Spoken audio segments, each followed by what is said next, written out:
Welcome back, everyone, and happy hump day. This is Brown Bag Bets, powered by BetSperts. We are your daily dose of quick hit handicapping and sports betting picks. I'm Alex Christensen, and in an attempt to get some more Canadian viewership and listeners, Andy went all the way up north, somehow snuck across the border, and is hanging out at Timmy H's today. How's it going, Andy? Not too bad. And yeah, I think I've said this before. We had some in Minnesota.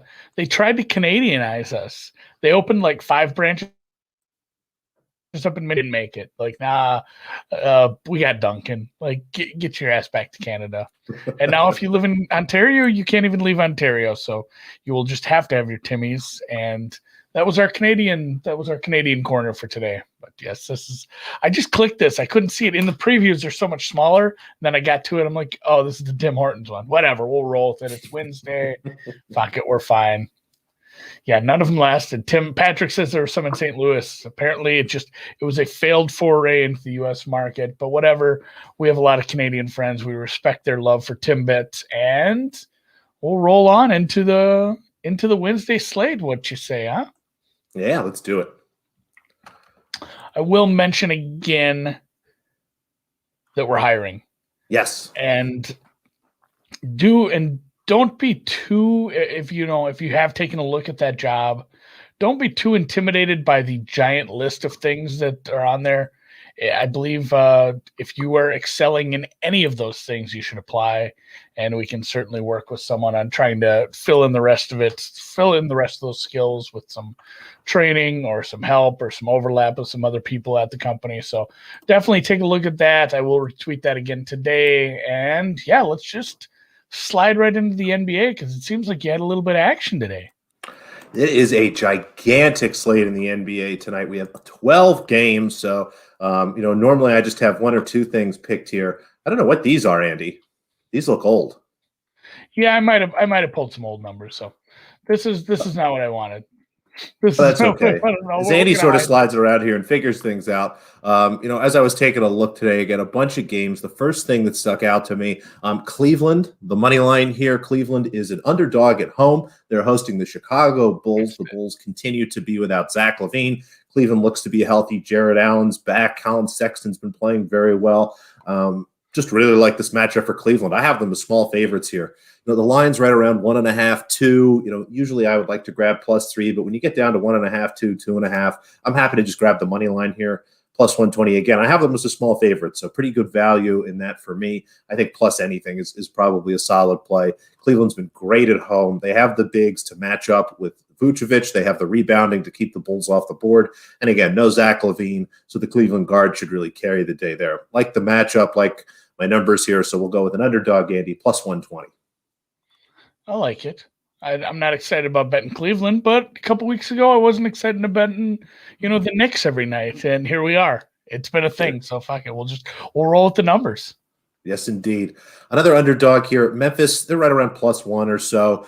They're visiting the Clippers. Kawhi Leonard, it looks like he's going to be out indefinitely with a foot issue. The Clippers are back home after a road trip. It is a back-to-back for them. It is a third game in 4 nights.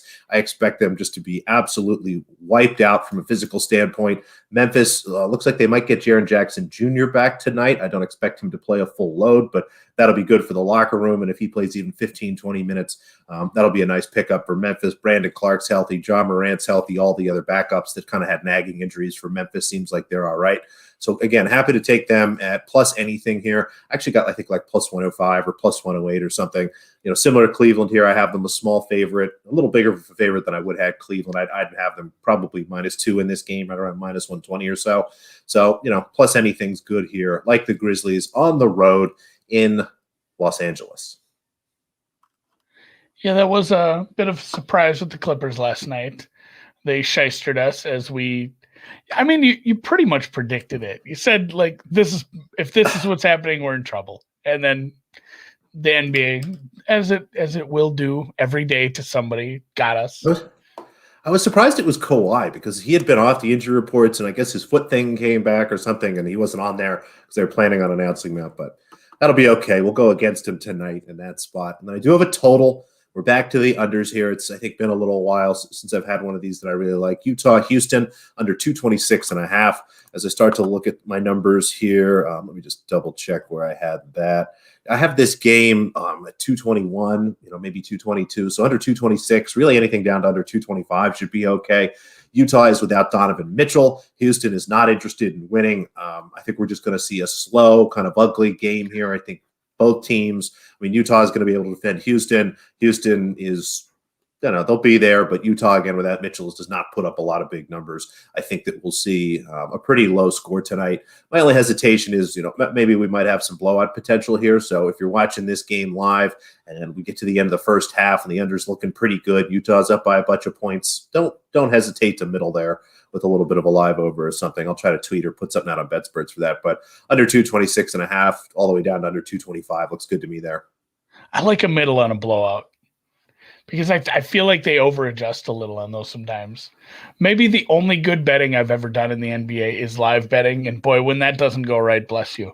When that doesn't go right, it can go full hand jobs for Ewoks, and you can sit there and lose a good chunk of your bankroll while walking the dog, if anyone knows that story. Blowouts are tough in the NBA because you get to the end of those fourth quarters and, if a team's up 20 and the other team, again, like Houston in this position, has no interest in winning, they'll just kind of roll out the second unit. You'll just turn it into a track meet, and you'll just be horrified watching like a 70-point fourth quarter. So keep an eye on that. I don't think necessarily it's going to be in a blowout, but there's a tiny bit of potential there.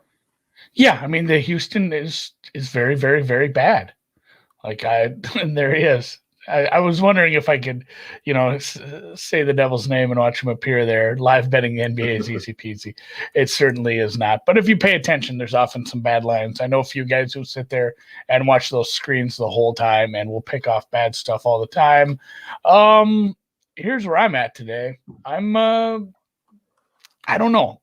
Maybe I've had my fill of NFL draft. I haven't. I'm going to add more of those. I will talk more about those later in the week. We'll talk about them more on the deep dive tonight. We have a very fun special guest from the other side of the counter tonight on the deep dive. That'll be a good one to talk about some draft stuff. This is where I'm at. I am betting round one matchups in a team event. I sat and pulled I'm going to bet some full tournament stuff too, but I said this. I said, if they're going to give me round one matchups, I will play round one. I will play round three. I'm probably not done with these.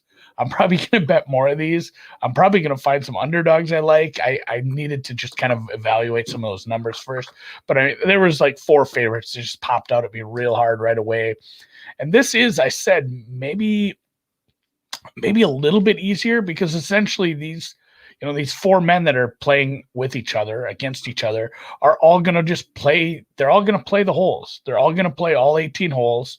So I'm looking for some guys with some low floors, because even if their partner is able to par the hole, they're not helping at all with playing poorly. So, just a lot of my usual fades are in here with EVR, Clark, Fratelli, the Cook Landry thing. I just couldn't get them anywhere near Garnett, and hopefully Stallings can just hold his own. But yeah, you can see the Sue Gim, I have them as a outright. I'm probably going to play them top 20. Wyndham Clark is somebody I faded last week to some success. He's going to be right in there again. So I did think it was a little easier to evaluate the four ball than evaluate a whole weekend with playing the alternate shot too as well. So EVR kid, I like. Minnesota Gopher, golfer. Love the kid, but falling in with Wyndham Clark, and Darren Clark's a whole different person. Falling in also not Wyndham Earl. Yeah, at that -110, I love that one. That's probably my favorite. I will say I'm betting these small. I'm not going nuts this week. I'm probably going to bet everything for about half as much as I do. I still have to figure out not only who I'm using for one and dones, but also the rules. Double check your rules. If you play in one and dones, there are some who will let you take, let's say I was taking Grace and Harold Varner III. Say you could take Brandon Grace and you wouldn't burn Varner. There's some that just say, pick one, you get the score of both players for the tournament, or the income, the winnings, what have you. But you don't have to burn both players. So double check your rules on that. I think there's some fun workarounds to a little bit of game theory you can use to pick your one and done. But, again, enjoy that. That's going to be tricky as fuck this week. Have fun with that. So mine, and yeah, Dev says mine is team, pick one guy and you get the team. Yeah, a lot of them are going to be that way. I'm in like 4 with the Mayo Cup. I'm gonna have to check what the rules are there. I'm on 3 different sites for one and done. So double check your rules, make sure you know what you're doing so you can maximize your value on this. I said this yesterday, I'll say it again. I will have a blog out this afternoon with all my plays for the pre-tournament round 1 matchups, full tournament matchups, any props I play, and the outrights. If I do add anything, I'll have a blog up on BetSperts today. And we did our first golf stream with a host or a co-host last night, Miss Pamela Maldonado. It was just I enjoyed a little bit of that. Yeah, we said let's just wing it today and see how it goes. Introduce you. I don't want to get too deep into this, but yeah, next week will be full real tournament. Let's play. We're going to play the golf on the Nintendo. We're going to try to beat the course record. We're going to go through all the different betting angles that we want to hit on every week. And I think it'll be a lot of fun. We have a name. We'll have a name and a logo by next week. So Untitled Golf Project is RIP, and Approaching the Green is like the Phoenix from the Flames. It'll be rising from the ashes next week. So looking forward to that one. That's the best I can come up with. So I like it. Again, I had a winning week again. So maybe that's driving some of this, but I'm unreasonably excited for golf again, even considering I likely won't watch any of this. At least not. I'll watch some this weekend, but there's almost zero chance I will watch any of this team play on Friday and Thursday. Like, there's much better things to do with my time. So I will get into probably round 3 again. If they're just gonna have daily matchups and they're gonna let me do 4-ball matchups, I'll probably attack those again. I think that's a good way to do it. You were talking about the full tourney matchups, and I can only imagine what it's like trying to balance out the 2 different types of competition and the team aspect of it. So I think round around is probably the better way to go. And I did forget to mention that too. I don't think it plays big into this, but Lanto wasn't scheduled to play this one. He was added like Monday with a couple of scratches. So that's kind of a team that's only had it's not like these teams have been preparing for, some have. Some of these guys have been playing together for years and they have been preparing for a while, but I think it doesn't help you to get thrown into a matchup on this late. So I like that one quite a bit too, fading Lanto. And let's close it with a bunch of tennis, because I think you have a bunch of tennis today. That's a lot of tennis going on. It's interesting because there's tennis happening right now. Some of our picks are going as we speak. Miss Potapova, who we bet on, took a medical timeout and is not looking too great. She's down a set and a break, so we might lose that one. But Kontaveit looks like she might do well. At the very least, we beat the pants off the number there. Let's jump into Istanbul. All these matches will be tomorrow, early morning, East Coast, even earlier morning if you're West Coast. Barbara Krejcikova is playing Anna Bogdan, and the market has offered us 20 games and 2.5 sets at plus 175. I love these numbers. I would have this at 21. The over 2.5 sets price should be plus 155. Maybe you could make a case for plus 160, but again, it's tough.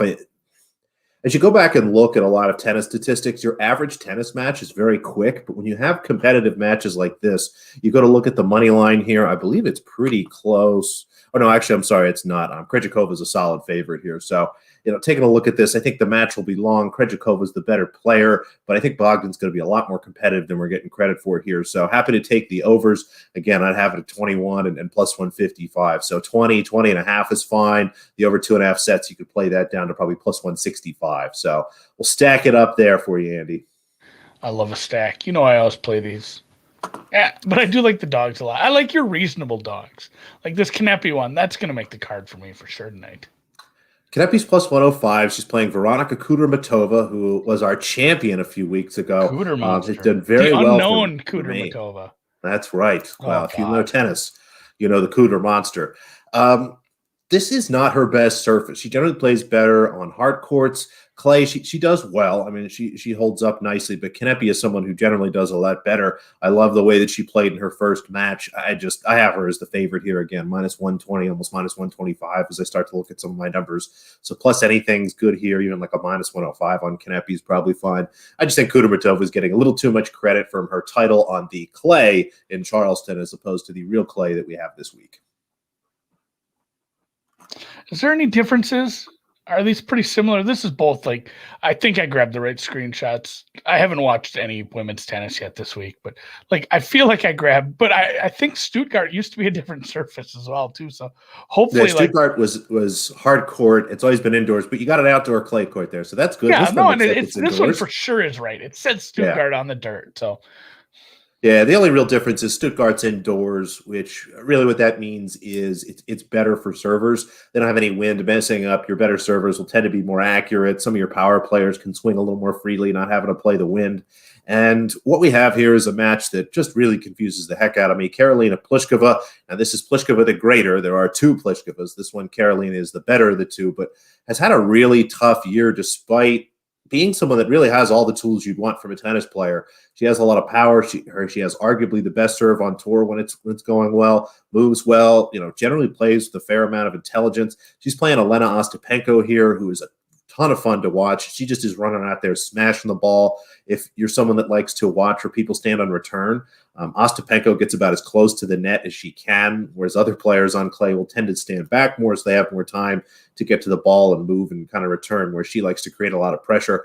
I expect this to be a very competitive match. I went over 21 here. I didn't go over 2.5 sets because I expect Pliskova to win this match. She should win it fairly comfortably, and it was just, as I started to look around, the prices for over 2.5 sets, it was right around +145, which is pretty close to what I have it. But this total should be 21.5. So 21 is a solid number there. Happy to jump on board in the over and what could be a good match and what could be a very weird match. Yeah, essentially like Ostapenko winning the first set would guarantee this. Like, because Pliskova's not going to quit on this. If Ostapenko loses the first set, I'm a little worried. She can pout. Yeah, that's true. Maybe not just loses. Like if Ostapenko is in it, if she loses by a single break, or she loses, 7-5, 6-4. If she loses in a tie break, maybe that's even worse for her mind. You know what she can get. Like I want her to win the first set very badly for this. But this one was tougher for that very reason. Yeah, like this, it seems like to me like this either goes way over or way under. Like we're either going to get 22, 23 games here, or we're going to get 19.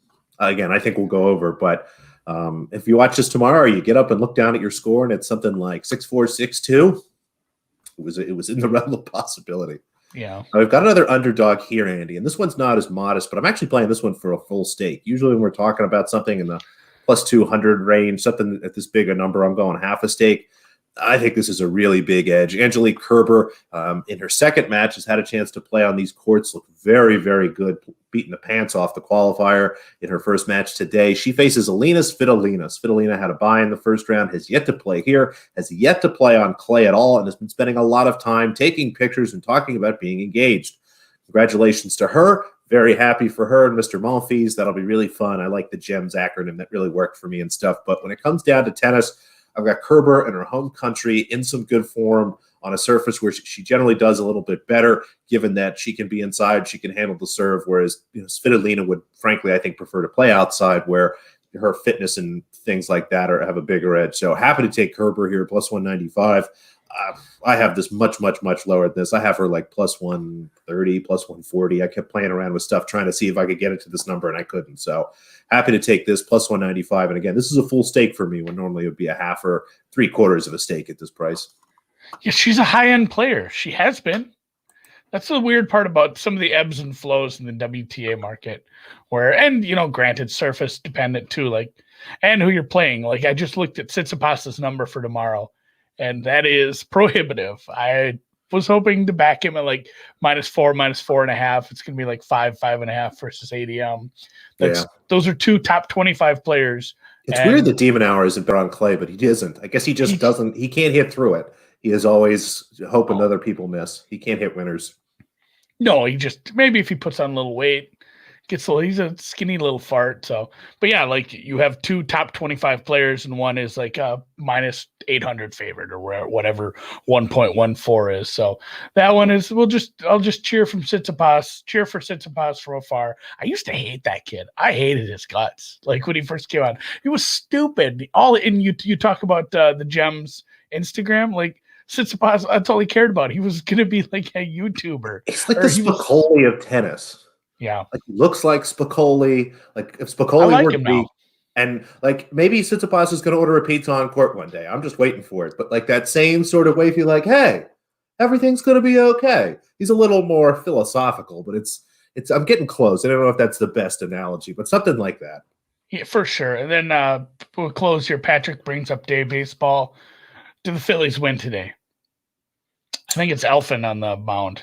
Yeah, I have no idea. I'll check with my mom and see if she's going. She was trying to get tickets. If my mom is going, I'll tweet that out. The Phillies have an incredible record when she's in the stadium, but I don't think she's going, so I can't guarantee a victory. Yeah, I don't think I'd want to lay minus 120 with them. They haven't looked good this week, so no look in there. The bats aren't alive, and Eflin's definitely going to need some help. And then just take all the dogs and oh God, we have Pirates, Tigers. What's wrong with the schedulers? Like nobody wants that in the middle of the day. I guess you had Orioles, Marlins. Orioles are kind of tricky, sneaky right now. Like if you're going to get plus 50 on the Orioles, you might want to take a look at that. And then bet the underdog in the Pirates, Tigers game. Rockies, Astros will take the over. Twins. You know what? Twins are 6-10 somehow. That's not great. You're getting them at even though. Those are tricky records. Take the Twins, the Nats over. I'm gonna like nail all these and be mad that I didn't bet any of them. Angels run line. Angels alternate run line minus 2.5. Padres Brewers over. Sox Indians under. There's a lot of games. In fact, there's even a Diamondbacks Reds game that's going to resume from the other day, a suspended game. So yeah, and then Scott says this will be the closer for the day. Even worse, the Tigers and Pirates play twice, a doubleheader. Yeah, Patrick said the total for the first game is 5.5. I guess that's one of those 7-inning guys. They are still doing these 7-inning doubleheaders, which some people are still mad about. It does 5.5. It does make betting a little tricky. You can run into very little bullpen in some of those games. It makes it tricky, but for the most part, I don't bet any of those games, so I'm not too worried about that. Thank the sponsor before we go. You can still sign up and get your $500 risk-free bet and bet on either of the Tigers and Pirates doubleheader games. Is it on Kerber? Risk-free. You could bet on those terrible, terrible games up to $500, $1,000 in Michigan. Links are in the pinned tweet, and that'll do us for today. We'll catch you tomorrow.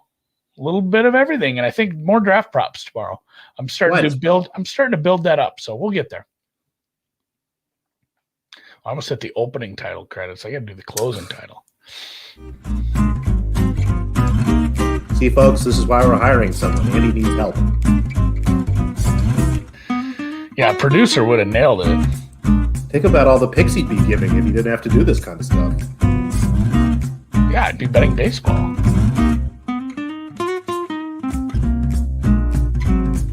Do do do do do do do.